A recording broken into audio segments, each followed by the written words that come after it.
Hola amigos de YouTube, ¿qué tal? ¿Cómo están? Bienvenidos una vez más a un nuevo capítulo del volumen 9 de Overlord. El día de hoy empezaremos el capítulo 4, el último capítulo de este volumen 9. Estamos cada vez más acercándonos al final de este volumen y al mismo tiempo nos estamos acercando al clímax de lo que va a ser este volumen. Y bueno, el título de este capítulo es Masacre, o sea, la imagen la están viendo en pantalla, pero como es costumbre, se las muestro también aquí directamente desde el libro. Mira qué bonito que se ve a Ainz masacrando a los seres humanos. Mira qué bonito que se ve. Así que, gente, vamos a empezar el día de hoy con la parte 1. Es una parte que nos va a contextualizar todo lo que está ocurriendo y me gusta bastante. Hay una conversación muy chévere más adelante y bueno, todo este capítulo en general, todas las partes son espectaculares, pero bueno, la parte de pronto que más están buscando, que es la del Splat, es la parte 2. Esa ya casi, aguántamelo. Así que vamos a empezar con esta parte 1, capítulo 4, volumen 9, no sin antes mencionar que haga directos al menos 5 veces a la semana en las noches de LATAM. Si les gusta mi contenido, se pueden suscribir a mi Twitch o apoyarme por medio de Patreon. Y si son nuevos en este canal de YouTube, denle suscribirse para estar atentos a estos videos maravillosos de Overlord, estas narraciones. Y nada, un like, un comentario, compartir este video me ayudaría bastante y lo apreciaría bastante. Así que vamos allá. Volumen 9, capítulo 4, Masacre, parte 1. Ambos ejércitos se desplegaron por la ligera colina de tierra rojiza y quedaron uno frente al otro. El ejército sorprendentemente grande del reino, con un total de unos 245.000 hombres, estaba formado en campamentos en 3 colinas, con 70.000 en el ala derecha, 70.000 en la izquierda y 105.000 en el centro.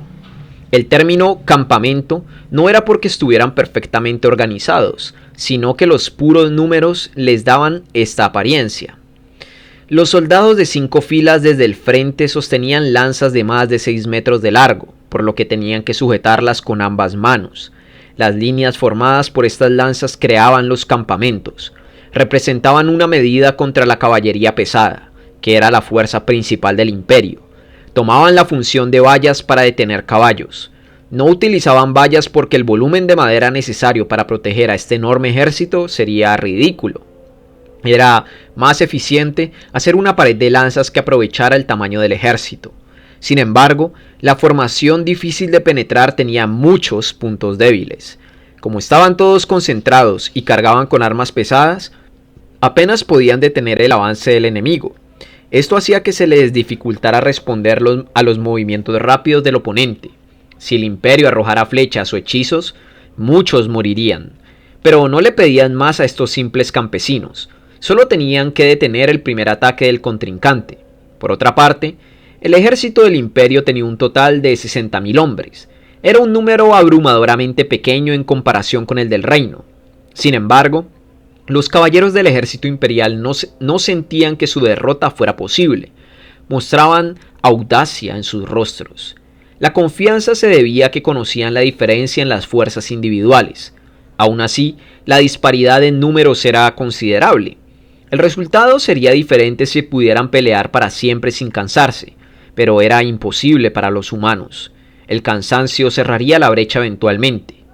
El reino también tenía otra ventaja: la valía de cada uno de sus integrantes. El ejército del reino estaba compuesto casi en su totalidad por campesinos reclutados. En contraste, el imperio tenía caballeros, guerreros profesionales. Un campesino al que le habían hecho cargar armas contra un caballero entrenado a lo largo de mucho tiempo y esfuerzo. El imperio saldría más perjudicado al perder el suyo. Por eso, el imperio no podía actuar siguiendo estrategias imprudentes que desgastaran a sus importantes caballeros. Tomándolo en cuenta, este campo donde solo se podía atacar desde el frente ampliaba la ventaja del reino. Por lo mismo, la guerra entre el imperio y el reino terminaba como una leve riña. El primero cumplía su objetivo con el simple hecho de arrastrar a los campesinos del segundo al campo de batalla. No hacían nada más que desperdiciar sus valiosos recursos humanos, y el reino lo sabía. Esta guerra entre ambos no era más que un partido arreglado, sin ganadores ni perdedores. La mayoría de los nobles del reino pensaban que, aunque participara el Magic Caster Ainsol Gone, esta vez también acabaría como una leve disputa. Los caballeros del imperio no eran solo militares, sino también policías. Protegían la seguridad en todos aspectos. Perderlos innecesariamente le traería pérdidas devastadoras a Baharut. Por eso los nobles del reino esperaban a que el imperio movilizara su ejército. Cada año el ejército imperial pasaba frente al ejército real y se retiraba. Con eso el reino cantaba victoria. Así funcionaba siempre, pero el ejército del imperio no se movía. No mostraban intención de moverse desde que salieron de su campamento que parecía fortaleza. Era como si esperaran a que el reino se moviera o a que sucediera alguna otra cosa.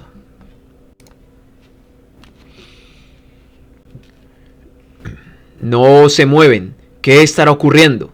El campamento principal donde se encontraba el rey estaba ligeramente atrás de la formación central, donde se reunían 105.000 soldados.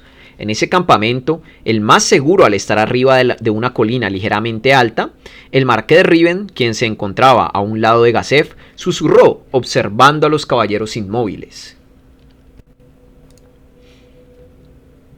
Si el imperio no se movía, el reino tampoco podía empezar a hacerlo. Como creaban su campamento con las paredes de lanzas, sería de lo más estúpido que el reino atacara. Hace tiempo unos nobles atacaron antes que el imperio y murieron en un abrir y cerrar de ojos, dejando pérdidas considerables. Desde entonces, el reino adoptó la estrategia de rodearse con lanzas. Si el oponente iba a atacar, no había necesidad de lanzarse al peligro. Bueno, parece que van a esperar hasta que nosotros nos movamos. Ya terminaron los comunicados finales, así que debería haber comenzado la guerra, capitán guerrero Gazef Dono. ¿Tienes alguna idea de por qué está aguardando el imperio? Los dos mensajeros en el centro, entre ambos ejércitos, habían negociado 30 minutos antes. Lo llamaban negociar, pero realmente solo se dieron recomendaciones imposibles de aceptar, como si fuera un juego.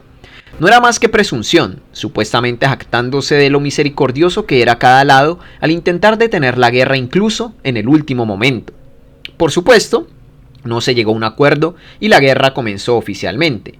Normalmente el imperio se movía de inmediato, pero esta vez no sucedía. Estaban inmóviles.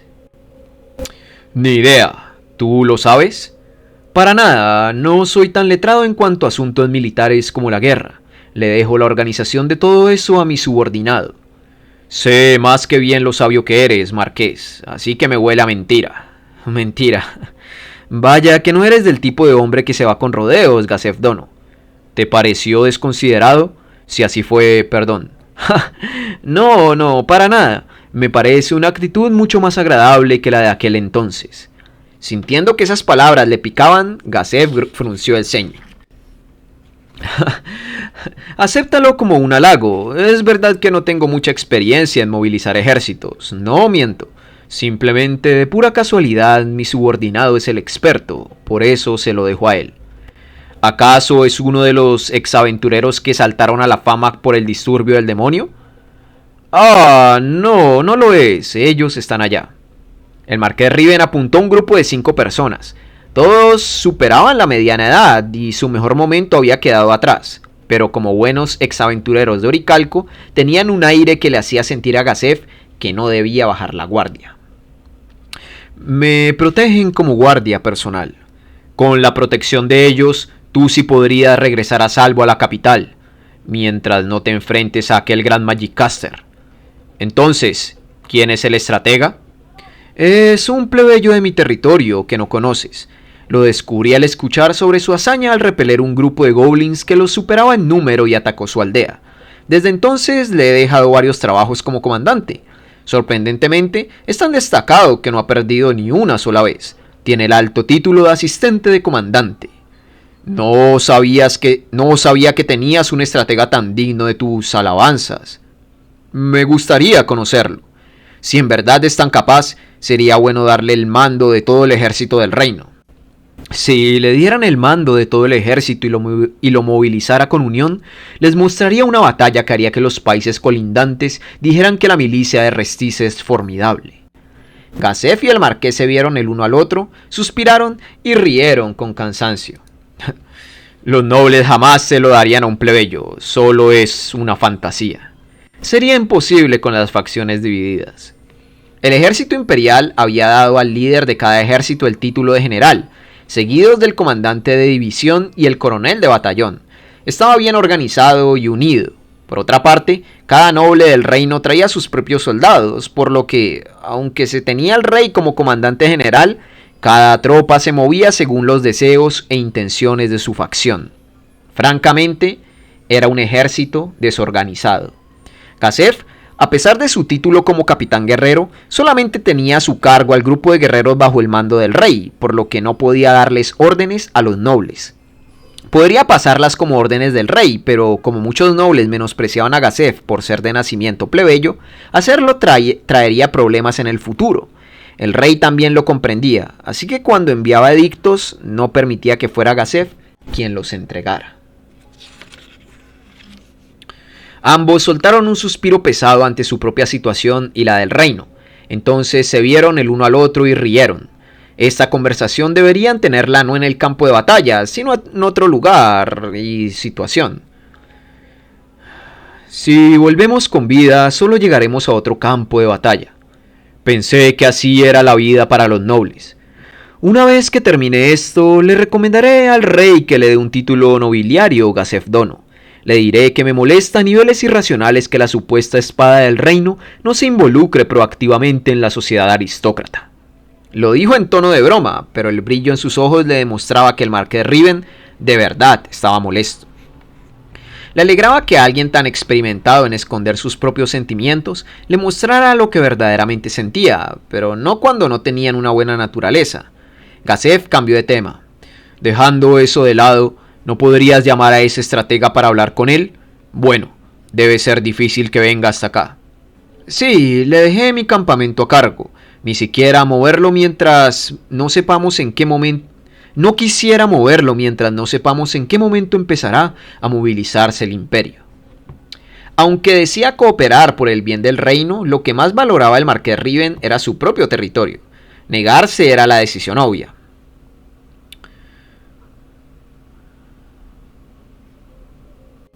Este ambiente siempre me pone nervioso, aunque sea lo mismo cada vez. No es que desee que el imperio nos ataque en serio, pero si van a hacerlo, sería mejor para mi salud mental que se decidieran. Gazef percibió la incertidumbre en el ejército real y, después de buscar el origen de esta, frunció el ceño. Ya veo, tal vez el imperio planea apresurarnos a atacar primero. Es difícil que un ejército tan grande actúe en conjunto. Por eso mismo, el menor movimiento se convierte en fuente de gran incertidumbre. Aunque no puedan atacar a un grupo grande reunido, podrían devorar fácilmente a una presa huyendo. Usan la misma técnica que en la cacería. El marqués de Riven siguió la mirada de Gazef y, al ver cómo los soldados del ala izquierda estaban desconcertados, su rostro mostró que comprendía. Parece que intentan llevar a los soldados del fondo hacia las filas delanteras. No hay de qué preocuparse si solo reorganizan la formación, pero... Esa es la bandera del marqués Boulup. Parece ser que el mismo general del ala izquierda pretende moverse a la fila delantera. El reino tenía gente de la facción aristócrata en ambas alas, con el centro formado por gente de la facción del rey. El general del centro era Ramposa III, mientras que el del ala izquierda era el marqués Boulup. Cambiar la formación para llevar la tropa principal al frente solo se hace en situaciones de emergencia. También lo sabes, ¿no es así, Gazef Dono? El marqués movió sus propios soldados de élite. Si muestra grandes hazañas contra los caballeros imperiales y su excelencia individual en esta guerra que reúna la atención de todos los nobles, podría conseguir el título del noble con la tropa más fuerte del reino. El marqués de Riven le dirigió una mirada retadora, como si le preguntara si no le importaba que fueran mejor reconocidos que el grupo de guerreros del que tan orgulloso estaba. Gazef no aceptó su provocación. Los guerreros de mi grupo ya están asignados como guardias del rey. No pienso moverlos sin órdenes de su majestad aunque el imperio ataque. No hay trabajo más importante que llevar a su majestad a salvo de regreso a la capital. Gazef le dio unas palmadas a la espada que colgaba de su cadera. Aunque no niego la posibilidad de ir yo solo a detener al enemigo. Los 4 tesoros del reino. Uno de ellos es de Razor Edge, ya veo. El marqués de Riven movió su mirada, viendo a Gazef de arriba a abajo. Los Gauntlets of Vitality que le permitían evitar la fatiga. El Amulet of Immortal que lo curaba a todo momento. La armadura Guardian, hecha de adamantita que, se decía, tenía magia que lo protegía contra golpes fulminantes. Y además, la espada mágica que fue creada buscando conseguir el mayor filo y que podía cortar armaduras como si fueran de mantequilla. Razor Edge. Con todo ese equipo, eres el tesoro más grande del reino en este momento. Originalmente se decía que había 5 tesoros. Parece que desde el inicio todos estaban aquí reunidos. Gazef no pudo evitar que su rostro se sonrojara al ser elogiado como uno de los tesoros, aunque sabía que era un halago vacío. Por favor, detente, marqués de Riven. Su majestad es mucho más impresionante que yo. Me dio todo esto aún sabiendo lo que significaría para su imagen prestárselos a un plebeyo. Tienes razón en eso. Siendo honestos, me pareció estúpido que declarara que te los prestaría.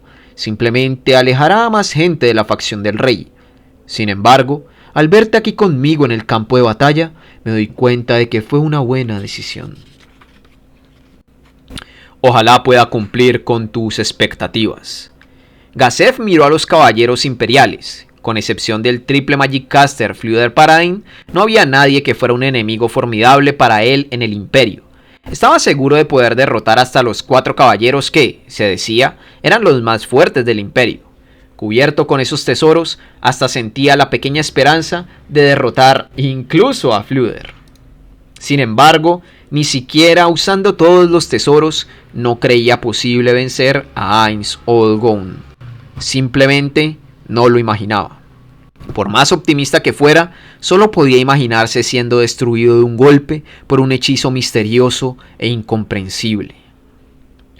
¿Ocurre algo? No. Él era conocido como el guerrero más fuerte del reino.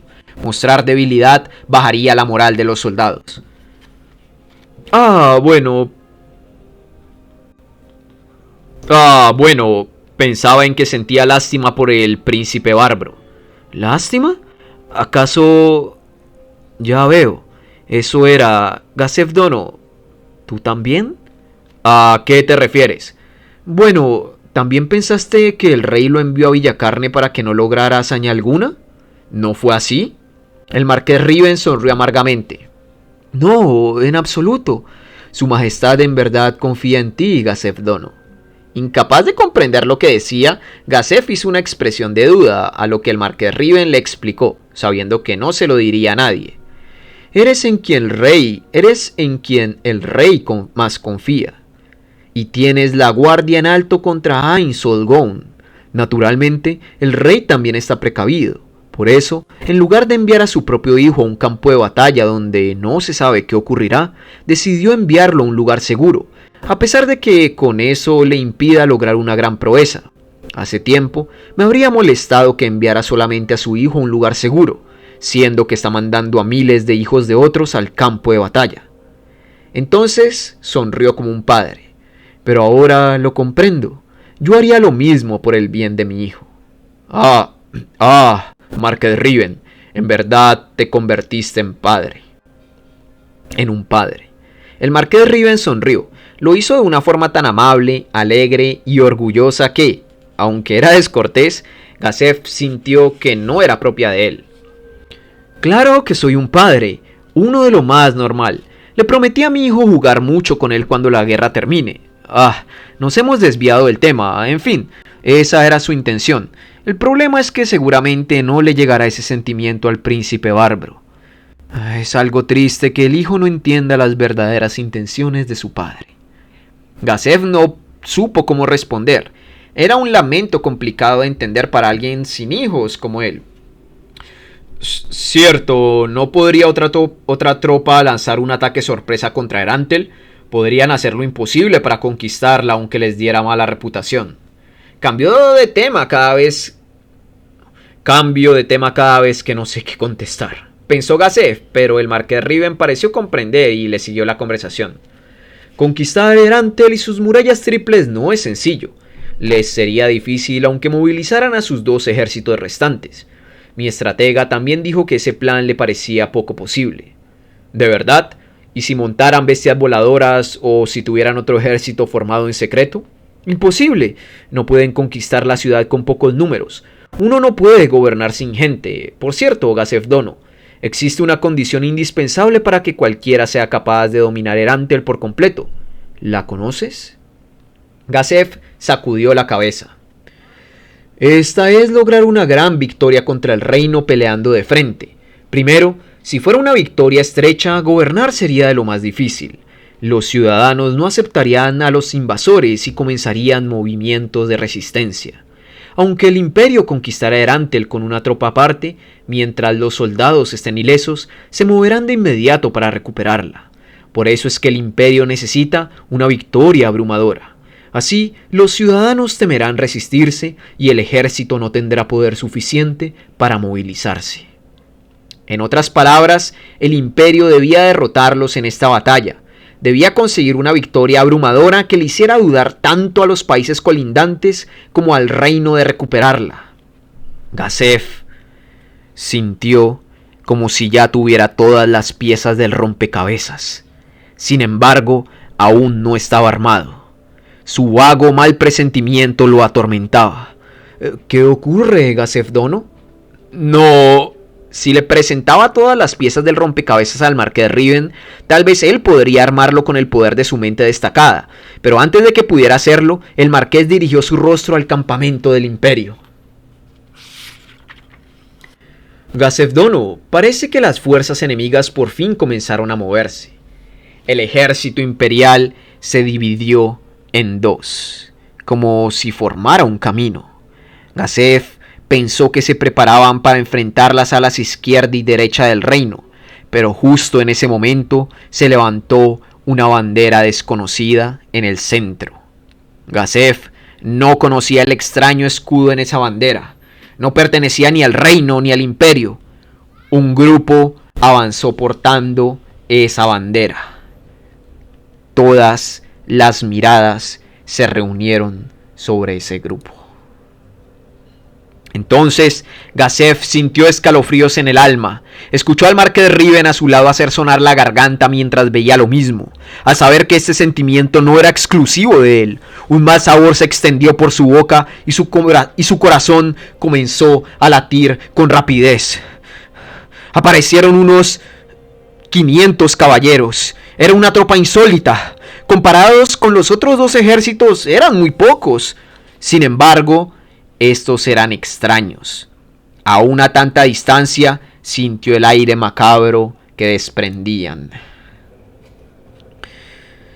Gazef recordó vivamente lo que ocurrió en Villacarne, los caballeros monstruosos que Ainz dijo que había creado. Había 200 guerreros iguales a esos, ahora con escudos gigantes y armaduras con púas. Los demás también tenían un aspecto inusual, pero portaban armaduras de cuero y en sus caderas cargaban hachas, lanzas o ballestas. Si los primeros eran caballeros, podría decirse que los segundos eran guerreros. De cualquier manera, no eran humanos. Eran auténticos monstruos. Además, montaban bestias mágicas. Podían describirse como bestias esqueléticas. En lugar de carne, una niebla ondulante rodeaba sus cuerpos. La niebla parpadeaba en varios puntos con un tono amarillo pus y otro verde brillante. Se estremeció. Mierda, estamos en peligro. Sus impresiones no fueron muy elocuentes, pero a Gazef no se le ocurrían palabras más aptas. Así que el Imperio está formando un ejército de monstruos. Esto sí es sorprendente. Se me puso la piel de gallina. No, no es eso, Marqués Riven, para nada. Lo que sientes, esa no es la razón por la que tu cuerpo inconscientemente se conmociona. ¿Qué quieres decir?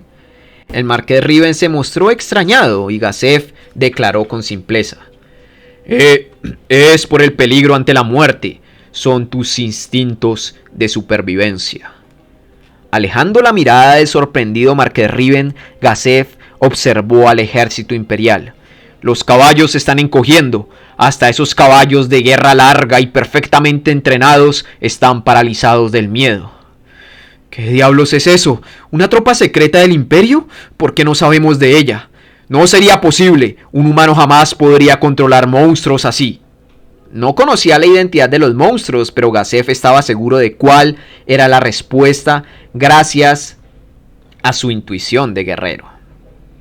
Esa es sin duda la caballería de Ain Solgon. ¿Eso? ¿Esa cosa?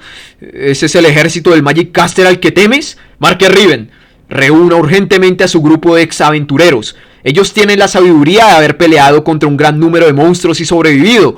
Hay que preguntarles qué debemos hacer. De acuerdo. Intentó decir que aceptaba, pero antes de que pudiera hacerlo, ya se habían movido para proteger a su amo. Era obvio, podían percibir la fuerza del enemigo aún más que Gazef.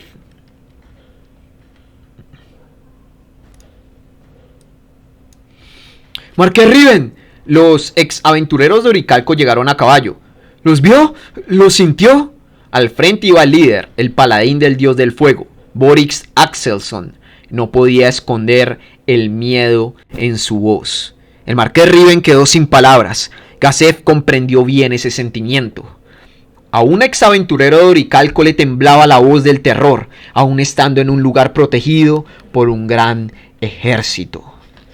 Pensando que ya no tenía tiempo para conservar los modales, Gazef habló.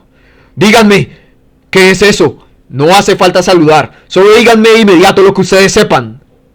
Boris sujetó la insignia sagrada que colgaba de su cuello como si ésta fuera a protegerlo. No estoy totalmente seguro, pero creo que los monstruos que están montando son los legendarios Soul Eaters. Son no muertos que devoran las almas de los vivos. Según las leyendas, una vez aparecieron en una ciudad del país de los hombres bestia, en el centro del continente. ¿Y cuántas víctimas hubo? Las siguientes palabras de Boris se escucharon terriblemente calmadas. 100,000. Gazef contuvo el aliento. Se dice que aparecieron 3 Soul Eaters y arrasaron con la ciudad. Según la leyenda, murió el 95% de la población y el lugar fue abandonado. Ahora se conoce como Ciudad Silencio. Cayó un silencio pesado. ¿Y aquí hay 500 de ellos? Nadie tenía la energía para responder la pregunta del Marqués Riven. Entre el silencio, Gazef recurrió a todas sus fuerzas para hablar.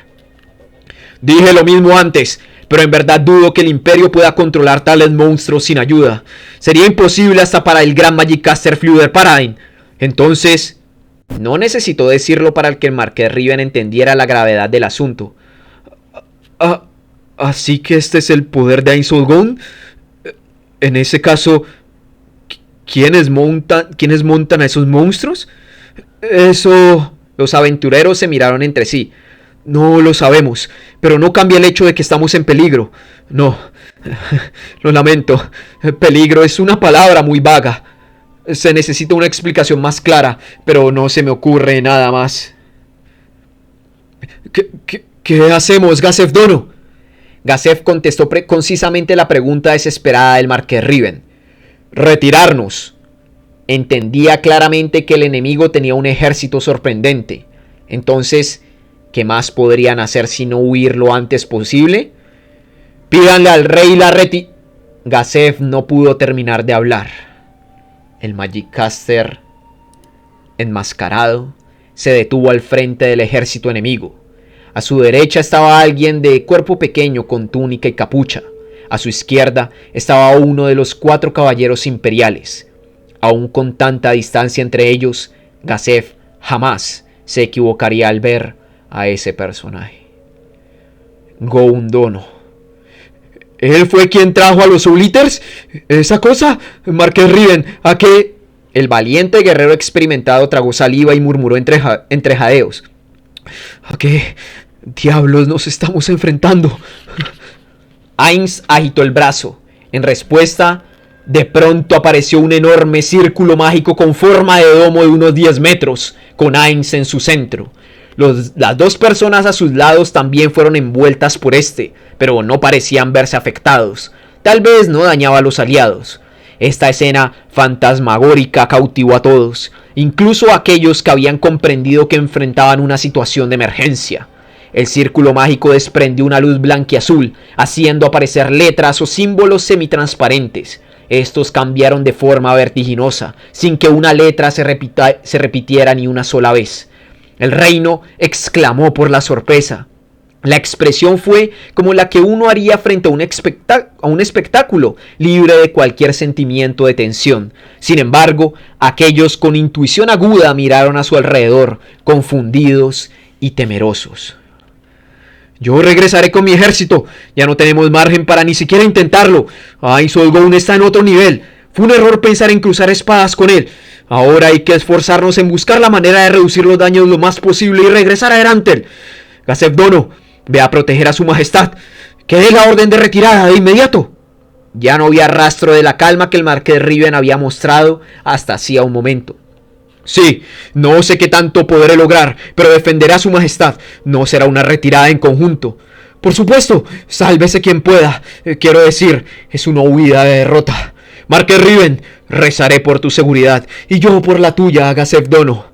El más fuerte y el más inteligente del reino se movilizaron, apresurados. Pero ya era muy tarde.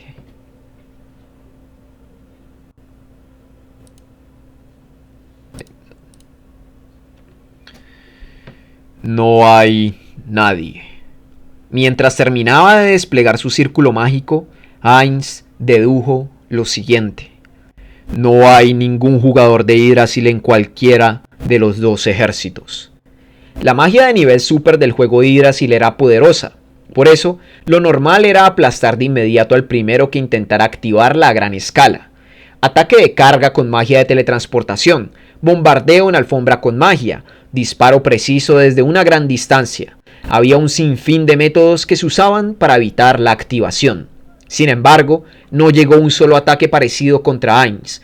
Esto básicamente confirmaba que ahí no había jugadores de Yggdrasil. Sin que nadie se diera cuenta, la boca de Ainz detrás de su máscara tomó la forma de una sonrisa. Aunque claro, al ser un esqueleto le era imposible realizar ese gesto de forma visible.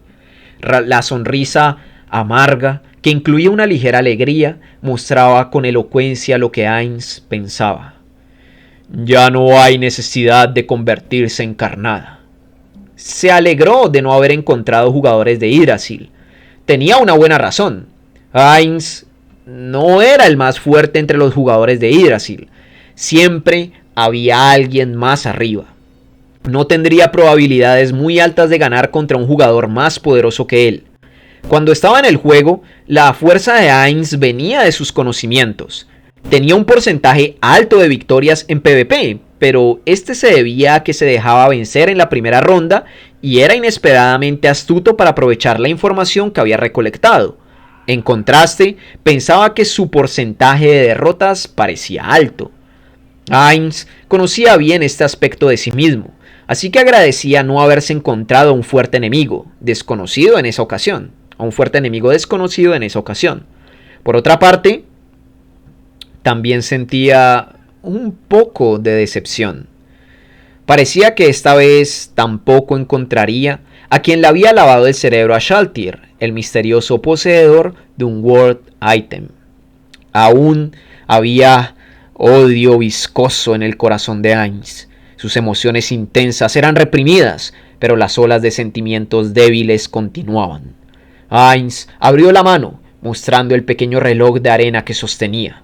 Pudo haber activado la magia de nivel super al instante utilizando un ítem de paga. No lo hizo porque quería confirmar la presencia de algún jugador de Yggdrasil. Pero si no lo sabía, ya no tenía la necesidad de perder tiempo activándola. Tampoco le parecía que se viera muy admirable al solo estar parado en medio de un círculo. Al pelear contra Shaltir, no tenía tiempo. Contra los hombres lagarto no usó magia ofensiva. Así que... ¡qué emoción! No puedo esperar. ¿Qué resultado traería para el ejército del reino el hechizo de nivel super que estaba a punto de invocar? En Yggdrasil no era un hechizo muy fuerte. ¿Qué tan grande sería en este mundo? De pronto, Ainz frunció sus inexistentes cejas. Le pareció un poco atemorizante que no sintiera nada de compasión por la gran cantidad de humanos que moriría. Como si pisara una hormiga, no se sentía cruel. En verdad, no sentía absolutamente nada. Solo sentía el deseo de ver el resultado de sus propias acciones. Eso y las ganancias que obtendrían él y por tanto los integrantes de la gran tumba de Nazarick. Ainz apretó la mano. La arena que se desbordó del reloj roto fluyó hacia el círculo mágico que lo rodeaba, oponiéndose a la dirección del viento. Entonces, la magia de nivel super se activó. Ia Shub Nigurat, tributo a la fertilidad negra. Un aliento negro sopló a través del campamento del ala izquierda del ejército real, el cual apenas acababa de acomodarse. No fue que soplara el viento. De hecho, ni el pasto, ni los caballeros, ni los cabellos de los soldados se movieron. Sin embargo, los 70.000 hombres del ejército real que estaban ahí perdieron la vida de inmediato. Fin de la parte 1.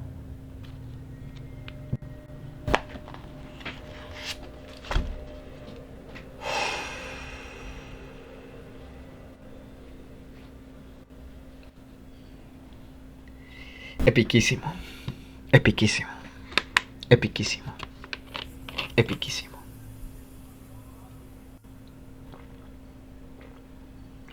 Maravilloso. Qué buen comienzo de capítulo.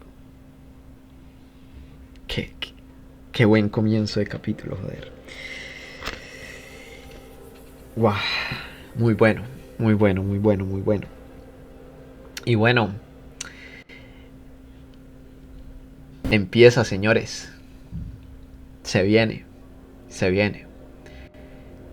La parte 2 en YouTube saldrá mañana. La parte 2 en stream también la leeremos mañana. Así que espero que les haya gustado esta lectura. Espero que lo hayan disfrutado. Espero que les haya agradado mi... Intenté colocarle un poco de tensión tensionante. y nada, espero que lo hayan disfrutado. Y mañana volveremos con más de este maravilloso volumen 9. Y guau. Ya les advierto. Ya se los había dicho a los... Ya se los había dicho a la gente de aquí del stream. Hay una parte... Hay un párrafo en la siguiente parte que es solo splat. Los conté. Son 110 splats escritos. Los voy a leer todos. Están ahí puestos. Hay que leerlos todos. Así que nada. Lo veremos mañana. Así que amigos de YouTube, muchísimas gracias por acompañarme una vez más en una lectura. Espero que les haya gustado. Y para cerrar, como es costumbre aquí en pantalla, está la gente que me ha apoyado durante todo este tiempo por medio de Patreon, por medio de Twitch y por medio de la donación de bits. Muchísimas gracias en especial a la gente que me ha apoyado más de un mes con su suscripción aquí en Twitch. Hayakos, 17 meses. Magder, 5. Hati, 4 meses. Dampobe, Novatillo y Bramador. Hasta Novatillo, 3 meses. Bramador, Steve Jack, Zampatrampa y Juancho Rosa, 2 meses. Muchísimas gracias especiales a estos chicos por su continuo apoyo. Y obviamente muchas gracias a todos los demás por haberme apoyado alguna vez. Espero que hayan disfrutado de esta lectura y nos veremos en la próxima con más. Adiósita.